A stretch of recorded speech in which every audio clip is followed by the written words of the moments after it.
Setelah kepergian Riko, Pak Bambang segera menelpon Pak Ramli untuk menanyakan bagaimana kelanjutan dari pernikahan anak mereka. Bagaimana Pak?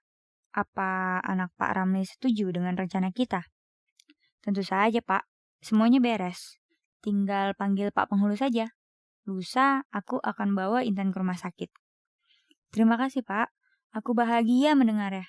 Sama-sama Pak, aku juga bahagia bisa menjadi bagian dari keluarga Pak Bambang. Jangan banyak pikiran, semoga cepat sembuh. Setelah menyelesaikan percakapannya dan menutup telepon, Pak Ramli segera menelpon sekolah Intan. Ia meminta izin untuk Intan tidak masuk sekolah mulai besok selama 3 hari karena ada urusan keluarga. Pihak sekolah pun mengizinkannya tanpa menanyakan lebih detail.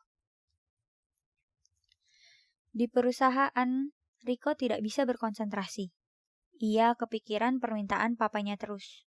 Di sisi lain, ia juga memikirkan perasaan Rosa kekasihnya. Apa yang harus aku lakukan? Aku bahkan tidak tahu anak Pak Ramli seperti apa dan berapa umurnya, gumam Riko di dalam ruangannya. Tak beberapa lama, Rosa masuk ke dalam ruangan Riko tanpa mengetuk pintu seperti biasa, karena Riko membebaskannya keluar masuk kantornya. Rosa melihat keanehan pada wajah Riko. Ada apa sayang?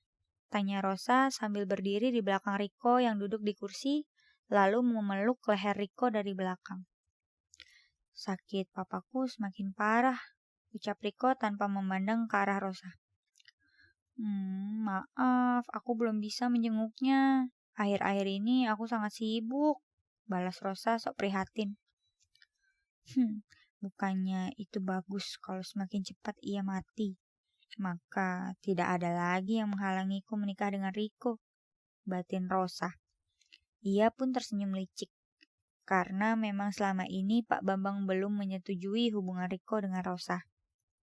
Pak Bambang merasa Rosa bukanlah wanita yang cocok untuk Riko. Tidak apa-apa sayang, ada apa kamu kesini? Tanya Riko sambil menarik tangan Rosa hingga kini Rosa duduk di pangkuannya. Tentu saja aku merindukan kamu. Sudah 3 hari kita tidak bertemu. Apa kamu tidak merindukan aku? Tanya Rosa dengan manja. Tentu saja sayang. Sudah sore, ayo pulang. Ajak Riko sambil menurunkan Rosa dari pangkuannya lalu menggandeng tangannya keluar kantor. Keesokan harinya, Intan diajak orang tuanya memilih kebaya untuk persiapan pernikahannya besok. Intan hanya bisa pasrah. Bapaknya orang yang berwatak keras. Semua perintahnya tidak bisa dibantah. Kalaupun dibantah, ia akan mengatai Intan anak durhaka, tidak berbakti pada orang tua, dan akan mengusirnya dari rumah. Intan masih belum siap untuk hidup mandiri di usianya yang masih sekolah. Setelah pulang ke rumah, Intan memandangi kebaya yang menggantung di kamarnya itu.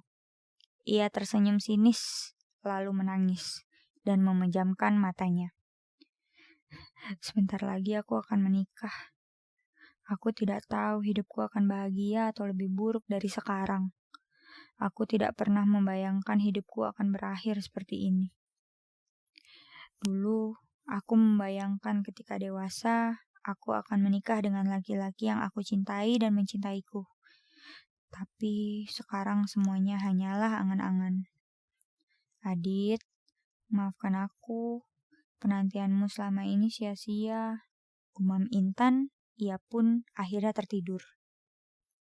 Keesokan harinya, Bu Romlah mengetuk pintu kamar Intan. Tetapi tidak ada sahutan dari Intan. Ibunya pun membuka pintu kamar yang memang tidak dikunci. Ia mendapati Intan sedang menangis di meja belajarnya. Bu Romlah pun mendekatinya. Sabar nak, ucap ibunya sambil mengelus rambut Intan penuh cinta. Intan pun memandang ibunya lalu memeluknya. Bu, Intan gak mau menikah bu, tolong Intan, ucap Intan sambil menangis. Ibu gak bisa berbuat apa-apa nak, kamu tahu Pak Bambang kan? Ia orang yang baik. Anaknya juga pasti baik seperti papanya. Ayo cepat mandi dan pakai kebayamu. Ucap ibunya lalu keluar kamar Intan. Intan pun bergegas mandi dan memakai kebayanya sebelum bapaknya marah.